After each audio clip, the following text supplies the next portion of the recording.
Management ചോദ്യങ്ങൾ ഏത് രീതിയിലായാലും Benjamin അതിന് ഉത്തരം പറയാൻ ബാധ്യസ്ഥനാണ്. വരുൺ സാർ, എന്താ ഇവരൊക്കെ ഇങ്ങനെ സംസാരിക്കുന്നത്? എന്നെ ഒരുമാതിരി ചോദ്യം ചെയ്യുന്ന പോലെ. ബെഞ്ചമിൻ, കമ്പനിയുടെ ഇപ്പോഴത്തെ അവസ്ഥ അറിയാമല്ലോ.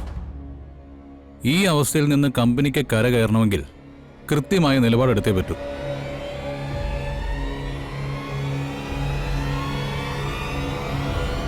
അവിടെ ബെഞ്ചമിൻ ചോദ്യം ചെയ്യപ്പെട്ടേക്കാം, ഞാൻ ചോദ്യം ചെയ്യപ്പെട്ടേക്കാം, ഈ ഇരിക്കുന്ന ആരും ചോദ്യം ചെയ്യപ്പെട്ടേക്കാം.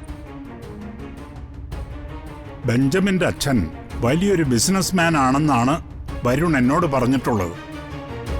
അത് സത്യമാണോ?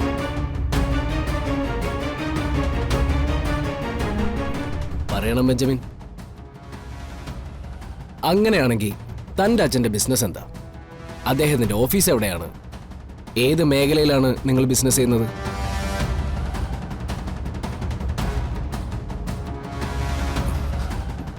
സോറി സാർ, എൻ്റെ അച്ഛൻ്റെ കാര്യങ്ങളൊന്നും പറയാൻ ഞാൻ ആഗ്രഹിക്കുന്നില്ല.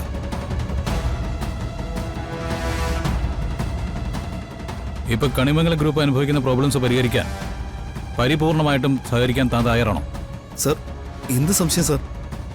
സാറിന് എന്നോട് എന്ത് വേണമെങ്കിലും പറയാം.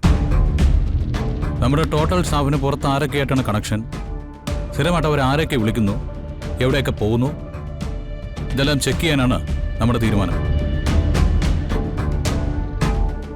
ഒരു പക്ഷേ നമ്മുടെ ഓഫീസിൽ നിന്ന് വിവരങ്ങൾ പുറത്തേക്ക് പോകുന്നുണ്ടെങ്കിൽ അതേത് വഴിയാണെന്ന് കണ്ടെത്താൻ ബെഞ്ചമിൻ ഞങ്ങളെ സഹായിക്കില്ലേ?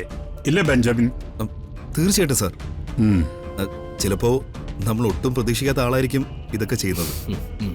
അതെ ബെഞ്ചമിൻ, ചിലപ്പോ സ്നേഹം കൊണ്ട് നമ്മളെ വീർപ്പ് മുട്ടിച്ച ഒരാളാവാം, കഴിവുകൾ കൊണ്ട് നമ്മളെ വിസ്മയിപ്പിച്ച ഒരാളും ആവാം. അങ്ങനെ ആയിക്കൂടെ ബെഞ്ചമിൻ? ഓക്കെ ബെഞ്ചമിൻ, നമ്മളെ സംബന്ധിച്ചിടത്തോളം എല്ലാവരും സംശുദ്ധരായിരിക്കണം. ഇങ്ങനൊരു കാര്യമായതുകൊണ്ട് മറ്റുള്ള സ്റ്റാഫുകളോട് പറയാൻ വേണ്ടി ബെഞ്ചമിൻ്റെ ഫോൺ തന്നെ പരിശോധിക്കാനാണ് ഞങ്ങളുടെ തീരുമാനം. സോ താൻ ആ ഫോണൊന്ന് മെച്ചപ്പെടുത്തി വയ്ക്കുക. അയ്യോ സാർ, അതെന്താ എന്നോട്? വരുൺ പറഞ്ഞില്ലേ മറ്റുള്ളവരെ ബോധ്യപ്പെടുത്താൻ. താൻ പരമശുദ്ധനല്ലേ ബെഞ്ചമിൻ? അപ്പൊ പിന്നെ ഫോൺ മേശപ്പുറത്ത് വയ്ക്കുന്നോണ്ട് തനിക്കെന്താ? അല്ല, തന്റെ പേഴ്സണൽ കോണ്ടാക്ട് ഒന്നും ഞങ്ങൾ നോക്കില്ല. സാർ, അതെനിക്ക് ബുദ്ധിമുട്ടാണ് സാർ. എന്തുകൊണ്ട്? എന്തുകൊണ്ടാ അതൊരു ബുദ്ധിമുട്ടാവുന്നത്?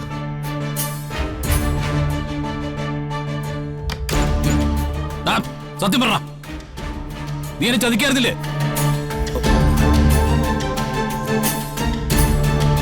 ഈ കമ്പനിയെ, ഇവിടെയുള്ള ആളുകളെയും നീ ചതിക്കായിരുന്നില്ലേ?